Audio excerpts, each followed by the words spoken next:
So get this. Last week I had this history assignment on some guy named Shakespeare. I had choke time to do them. Instead of spending hours upon hours of actually researching anything, I just go grab one huge book. I went on sparknotes.com. I just went on Wikipedia. Copy whatever's on top. And within 10 minutes I had a 5-page assignment and nothing. And turned it in the next day. Yeah, I waited for another week to get it back. And I get one fat F. Man.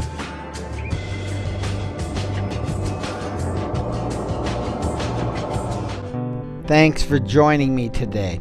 I'm Bill Breitsprecher, Library Media Specialist for CISA 6 and the Herman School District. I've been asked to share a few thoughts on plagiarism for a research project. Let's talk about how to respect the work of others and how you will be asked to cite the sources of information that you use. Using someone else's ideas and words without giving them credit is wrong. It's called plagiarism. Give credit where credit is due. When using the work of others, document where you get the ideas or words. Not crediting ideas, not documenting sources, is plagiarism. Intentional or unintentional, it does not matter. It is wrong.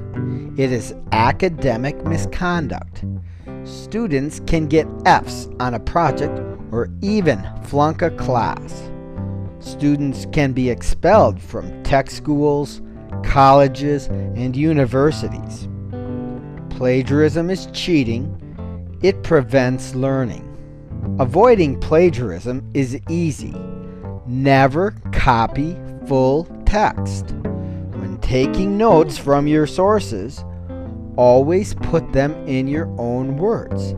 This is called paraphrasing. Writing the notes you take using your own words makes it highly unlikely that you will directly plagiarize the words of someone else. Different people express themselves and speak differently. Don't be afraid to directly quote someone. Just be sure to fully cite the source. Give people credit for what they say and how they say it. Give people credit for their ideas. Now note, even when you paraphrase, you still need to cite other people's ideas. Writing notes in your own words makes it more likely you will recognize and respect the work of others. Always cite ideas and sources. Never just copy notes from a source, note for note, unless you intend to directly quote it. And don't be afraid to directly quote someone. Just be sure to fully cite the source. Give people credit for what they say and how they say it. Give people credit for their ideas. Citing sources is important. It is the right thing to do. It shows others that you do great research. It is respectful. Always cite direct quotations. Always cite paraphrases. Always cite the ideas you borrow or use. When citing from print resources, include the author, date, and page numbers. Place your citations in quotes. Note how we use parentheses and punctuation in our example. The period goes after the parenthesis. When quoting or paraphrasing a source, always insert the author's name and date into the text. In this first example, the name of the author is given in the quotation, and we cite the year of publication and the page number in parentheses at the end of the quotation. Note how we have been directed to place a period outside of the parentheses. In the second example, let's assume the quotation that was written cites both the author and the year.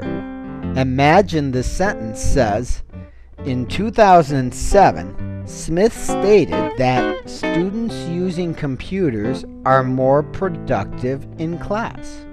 Then, we would only put the page number in the parentheses. Again, Note the use of the period. In the third example, let's assume that we are using a source that does not identify an author. Now, this would be an unusual case. Most work does cite an author, but let's assume it does not in this case. We would use the first 2 or 3 words from the reference list entry, usually the title and the year, both in parentheses as shown, including the outside period.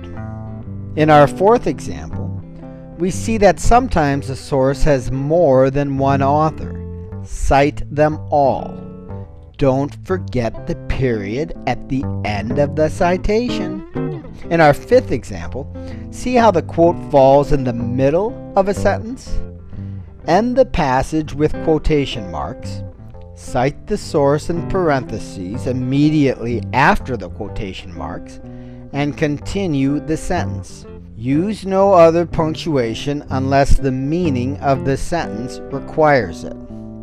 In example 6, if the quotation falls at the end of a sentence, enclose the quoted passage with quote marks. Cite the source in parentheses immediately after the quotation mark, and end with the period or other punctuation outside of the final parenthesis.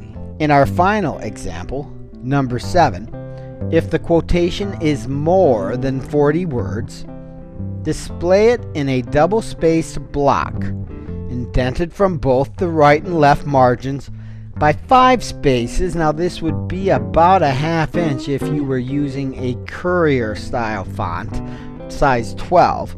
Do not use quotation marks.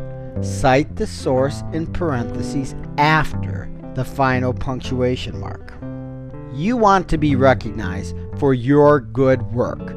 Other people do too. When doing research, show off your good work. Cite your sources. Let people know that you did the project right. Show people what you learned. Avoid plagiarism. It's the right thing to do. Cite the work of others.